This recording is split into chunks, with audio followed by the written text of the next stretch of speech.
ಇವತ್ತಿಗೆ 1 ವರ್ಷದಿಂದ ಪ್ರಪಂಚದಲ್ಲಿ ನಾನು ತುಂಬ ಇಷ್ಟಪಡ್ತಿದ್ದ ವ್ಯಕ್ತಿನ ಶಾಶ್ವತವಾಗಿ ಕಳ್ಕೊಂಡಿದ್ದ ದಿನ.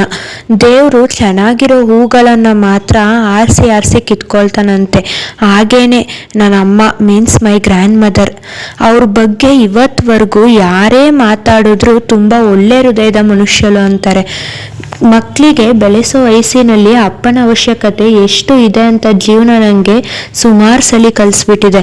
ಆದರೆ ಆ ಸ್ಥಾನನ ತುಂಬಿಸಿರೋರು ನಮ್ಮ ಅಜ್ಜಿ ತಾತ ಮಾತ್ರನೇ. ನಾನು ನಮ್ಮ ತಾತನ ಕಳ್ಕೊಂಡು 2 ವರ್ಷ ಆಯಿತು, ನಮ್ಮ ಅಜ್ಜಿನ ಕಳ್ಕೊಂಡು ಇವತ್ತಿಗೆ 1 ವರ್ಷ.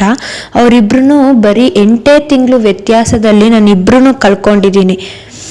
ನಾನು ನಮ್ಮ ಅಜ್ಜಿನ ಕಳ್ಕೊಂಡಿದ್ದು ನನ್ನ ಲೈಫಲ್ಲಿ ನನಗೆ ಎಷ್ಟು ಎಫೆಕ್ಟ್ ಹೊಡಿತು ಅಂದರೆ, ಸರಿಯಾಗಿ ಓದೋಕ್ಕಾಗ್ತಾ ಇರಲಿಲ್ಲ, ಯಾರ ಹತ್ರನೂ ಮಾತಾಡೋಕ್ಕೆ ಇಷ್ಟ ಆಗ್ತಾ ಇರಲಿಲ್ಲ. ನನಗೆ ಒಂದು ರೂಮಲ್ಲಿ ಇದ್ದು ಕುತ್ಕೊಂಡ್ಬಿಡ್ಬೇಕು, ಎಲ್ಗೂ ಹೊರಗಡೆ ಹೋಗ್ಬಾರ್ದು ಅನ್ನೋ ಅಷ್ಟು ಒಂಥರ ಎಫೆಕ್ಟ್ ಹೊಡೆದ್ಬಿಟ್ಟಿತ್ತು ನನ್ನ ಲೈಫಲ್ಲಿ.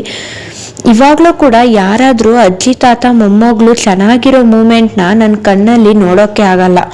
ಅದು ಅಸೂಹೆನ, ಹೊಟ್ಟೆ ಕಿಚ್ಚ, ಅಥವಾ ಸಂಕಟನ, ಇಲ್ಲ ಅಂದರೆ ದೇವ್ರ ಮೇಲಿರೋ ಕೆಟ್ಟ ಕೋಪನ ಅಂತ ಗೊತ್ತಿಲ್ಲ.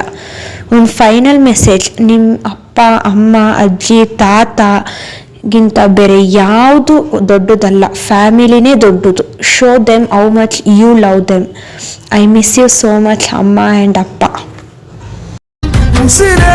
ನೀದಾನೆ ನೀದಾನೆ ಕಡಲ